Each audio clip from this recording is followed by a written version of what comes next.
Today, my perspective on all the things.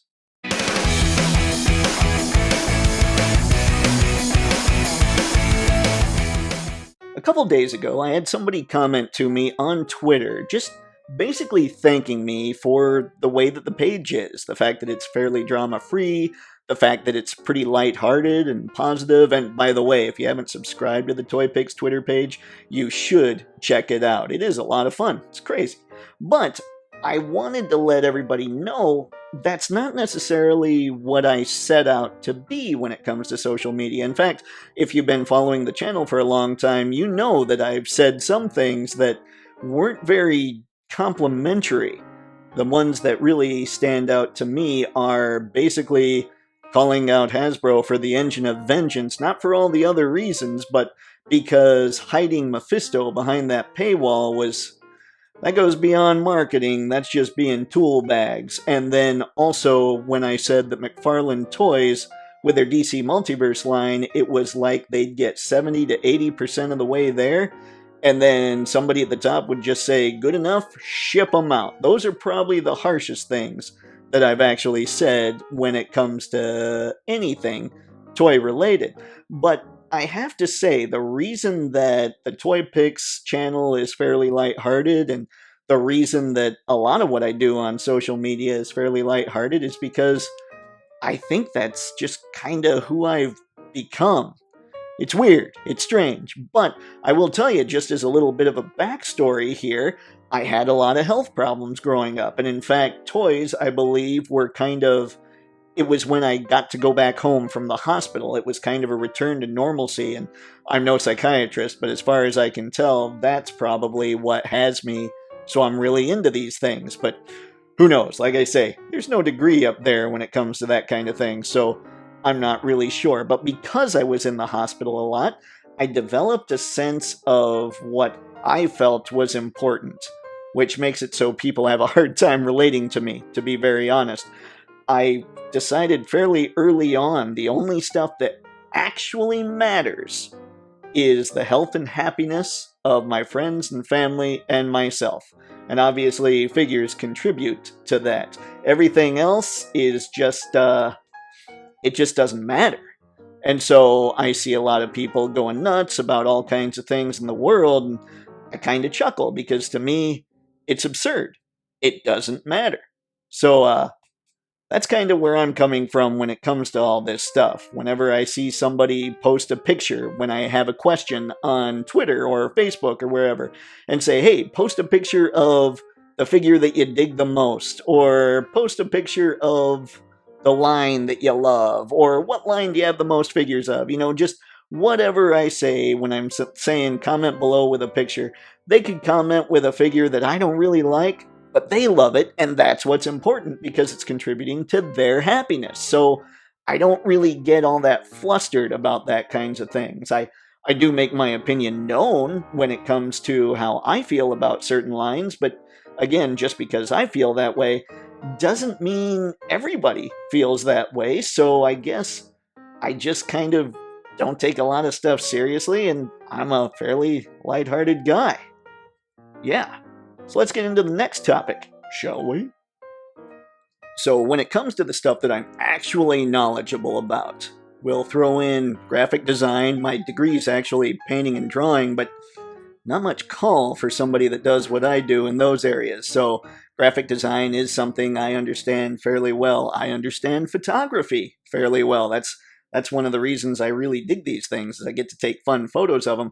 And I understand brand and brand strategy very well. That's why things like with Marvel Legends, when they have the retro style figures that are like, the 4-inch style figures, or the 1-to-1 scale prop replica stuff, I'm like, Marvel Legends is a 112/6-inch scale line. It's not role-play items and small figures. So in my head, that's just massive brand confusion. Drives me crazy. And the difference, so everybody knows, when everybody wants to throw about, they're just doing this because marketing, the marketing mindset tends to be win the battle. So win at all costs, cut costs if we need to, just get the figure out, blah, blah, blah, that kind of thing. The brand strategist generally thinks win the war. So win the war to me is a much better strategy, because now what you're doing is you're just always trying to build confidence and build support through what you're putting out there. You're always trying to improve. And there are several lines out there that I feel are just resting on their laurels, coasting, that kind of thing. So that's the marketing versus the branding mindset. Those are things I know. And that informs a lot of the other opinions that I have about this stuff. The kinds of people I really dig are the crazy ones. If you remember the old Apple commercial, here's to the crazy ones. Those are my people. I dig founders. I don't necessarily dig CEOs. The founders will start a company and they'll fire off all kinds of risk to make it happen. They'll make risky decisions. Sometimes they pan out, sometimes they don't. But they keep pushing the boundaries. They keep trying to really push forward, not knowing what tomorrow's going to bring. Those are the people I admire. My household, growing up, was always Letterman over Leno, because Leno was as safe and milquetoast as it could be, and Letterman was always just a little bit more out there. So yeah, the kinds of people that I really dig are those risk takers. The CEOs, the further a company goes along, the more risk averse they are, where they're kind of like, no, we got to squeeze every last drop out of what's already there. Because if we risk something, then we're going to lose just that fraction of a percentage. And, well, that's bad. That's bad. Little Dana Carvey for you there. So, yeah, people I dig are the risk takers. People I don't dig are the ones that are all about playing it safe. Oh, and part of that's probably because my parents were big-time risk takers, and I'm a bit of a risk taker myself when it comes to trying to start businesses and all that. So I grew up in kind of that risk taker environment. Now, all those things inform things such as my thoughts when it comes to publicly traded companies, let's say. Now, obviously, publicly traded, chances are we've got CEOs rather than founders at this stage in the game for most of these publicly traded companies, so they're very risk averse, and they have this thought that their customers aren't the end user. They're not us. Their customers are Amazon, Target, Walmart, GameStop, when we're talking specifically about the toy industry. And while that is a very short-term way of thinking, it is a way of thinking that seems to be out there. I think a lot of business schools must be teaching that no, the end consumer is not your actual customer, it's these other companies. When in reality, if you're not able to cater to the end user, to us as the fan base, then those other companies are just going to not carry your stuff anymore. So again, one is a short-term line of thinking, which is our customers are Amazon, Walmart, Target, GameStop, etc. The other is a long-term way of thinking where we got to make the customers happy. And publicly traded companies tend to be in the former, the more fast thinking, the quick thinking, we want our results now, partially because they have to be. They have to report those earnings calls every quarter. There's federal stuff they have to deal with, all that governmental red tape, good times. And then there's also the shareholders they have to deal with. Basically, the last people they actually have to deal with, let's take Hasbro for instance, is in fact the customer. They even have to deal with licensors. Like we have, oh man, okay, so we got to deal with the shareholders, we got to deal with Amazon, Walmart, Target, GameStop, we got to deal with Lucasfilm, we have to deal with Marvel, basically Disney stuff. They have to deal with a whole lot of stuff to the point where the people that actually suffer when it comes to that kind of thing do end up being the consumers. That's why I believe we're seeing a vast reduction in what we're getting for our money. Now, people can blame inflation, and obviously inflation's a thing. Even if we think that inflation is artificial, well, those manufacturing costs still went up. And even if that was artificial, the places that were buying the stuff, they still had to pay more. So, of course, it's going to get passed on to us in a lot of those instances. So that's kind of what I think when it comes to the whole publicly traded company thing. Now, I want to make it very clear that when I talk bad about publicly traded things, such as, let's say, Hasbro, Mattel, all that, because Mattel, they've done some pretty tooly things as well. The only reason that I tend to focus on Hasbro is because they have the properties that I actually give a crap about. But Hasbro and Mattel, they're both fairly guilty. Funko recently, I don't even know if they're publicly traded, but there's another very guilty company that's doing things that, that are very anti-consumer, let's just say. So anyway, I want to make it clear that when I'm talking about these publicly traded companies and these larger businesses, that I'm not talking about the people that we see on video. I'm not talking about the people doing the presenting on YouTube. I'm not talking about the ground level folks, the ones that we all know. I'm talking about middle management, and I'm talking about the C-suite. And remember, something that I think a lot of commenters either forget or they just don't care about when you're going through those live stream chats is the people making all these decisions, the people on the ground floor, the people in middle management, even the people in the C-suite, they are people. Everybody has their reasons for doing the things they want. Obviously, the people that are closer to the ground floor are the ones that want to help us out as the consumer. The people that are higher up, they don't care. They just need to make more money for the shareholders. So there's always going to be that little fight. In fact, today I posted a thing where I said, as a rule, I don't like Marvel Legends. And that's true. But that doesn't mean that there aren't people on the ground floor that are fighting to still produce really great figures. So I said that, and I said, I am going to get this first appearance Iron Man figure because that thing looks sweet. I posted a link to him, the Entertainment Earth link. By the way, that's in the video description. That's how I make some money, so click that thing, especially if you want that Iron Man. But that's not what this video is all about. Anyway, sorry about that. But yeah, I think we forget that those are people and that they're trying their best to help us when the people in the C-suite and middle management, they're more trying their best to help out the shareholders and make Amazon and Walmart, Target, GameStop. How many times can I say that? Trying to make them happy. But even with middle management, they're just trying not to rock the boat. And things are so bad at a company like Hasbro right now, I can see where the people on the ground floor, they just want to keep their jobs. So they're not going to sit there and try and rock the boat either. They're going to be like, okay, they want us to put out a tarantula with no accessories because if we gave them even just a little bit more paint or made that blue mask black, that's going to cost a little bit more money. That sucks. That's stupid, but I like my job, so I'm going to keep this. So we got to understand that all these people are doing the best they can. And as far as designers go, I know designers. I lay no fault at the feet of designers. Zero. Because when a designer does screw up, they're going to blame themselves for a long time, and they're going to learn from that. So don't worry, it's not the designers, it's not laziness. All the problems we have when it comes to these publicly traded companies are coming from way on high. Holy crap, that took a lot longer in this video than I thought it was going to.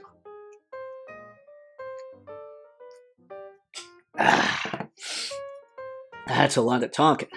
Now, about YouTube toy drama. How do I feel about that? Well, if you listened to the beginning of the video, you probably could infer that, I think it's silly. I really do. Sit back and think about your favorite YouTube personality. Have you ever met them in real life? Let me hit you with a potential scenario. You are following this person who seems really geeked and really happy about everything that's out there. And you meet them and you find out they're full of crap, they're miserable, they're angry, all these things, right?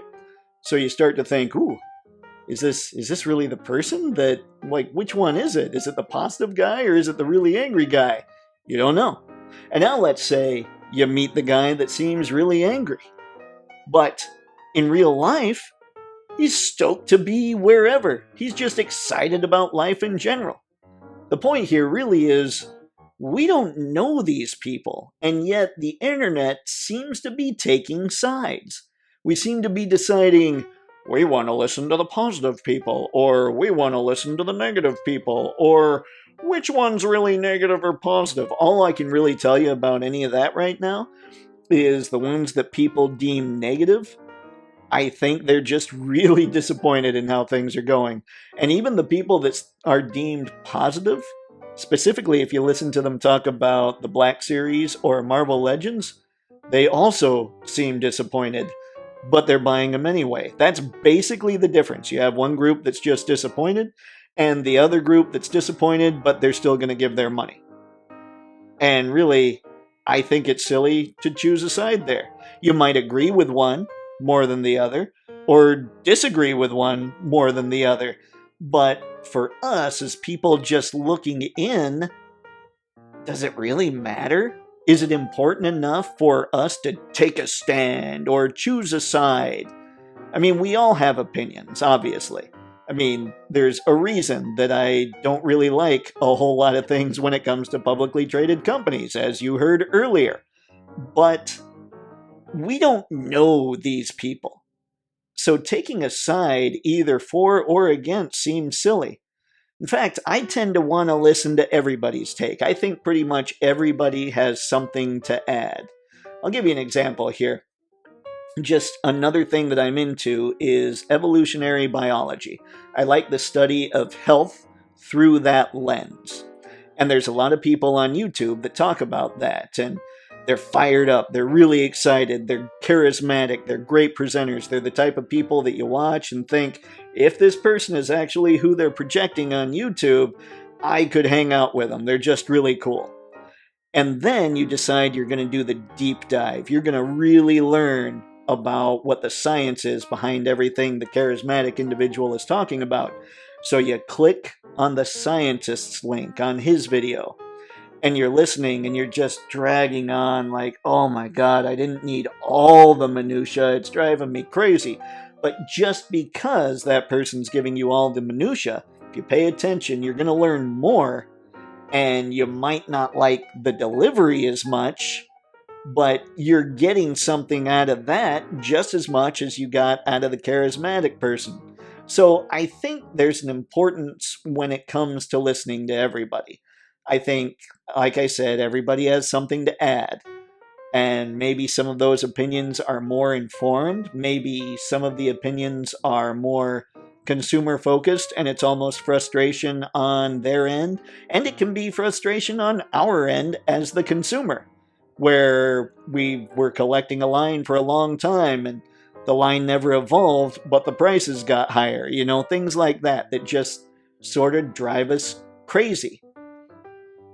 But yeah, I think that any of us as commenters participating in any kind of YouTube drama when we don't actually know these people is silly. Now, I will say, if you do know these people and they're good friends of yours and everything, I would absolutely expect you to get on message boards and stick up for them. If I ever met any of them and I'm like, man, this person's really cool, and I heard somebody giving them a whole lot of crap, I'd be on there sticking up for them. That's just how we are. That's human nature. That's who we should be. We should back up our people. Think about all the times that you could have been in a bar fight because of some idiotic thing your buddy did, and you're going, oh my god, I can't believe I'm about to be in a fight because he just said that. So, you know, it's that kind of thing. Maybe you don't necessarily like what your buddy's saying, but you know what? He's your buddy, and you've got his back. So I do get that. But for most of us who are sitting back and we're watching these things play out, we have to just think to ourselves, oh my goodness, okay, let's just take the knowledge from this video and the knowledge from this video and form our opinions about the knowledge, not about the person presenting it, because once we're choosing sides, things are getting ugly. Anyway, that's how I feel about the YouTube drama. And finally, one last thing. I have 3 pre-orders coming, and I actually got my order in for the McFarlane Toys Batmobile. I am stoked for all of it. I can't wait! Because, well, I had to add something a little more toy-related at the end of this, didn't I? Yeah, I'm not going to tell you what all I've got coming because I think I've got a fun video planned for at least one of them, but it's going to be fun for me, and hopefully you find it fun for you. Anyway, everybody, that's all I've really got on this whole thing. So go ahead, leave me a comment. Let me know what's going on, what you thought about anything I had to say. I am always open to disagreement. I'm always open to really well thought out comments. I love those kinds of conversations. Just because somebody doesn't agree with me doesn't mean they're a bad person. And that's something that we should all probably, well, sort of adopt as a way of thinking. It took me a bit too, don't worry. Anyway, that's all I've got for this one. So until next time, have fun. Happy snapping. See ya.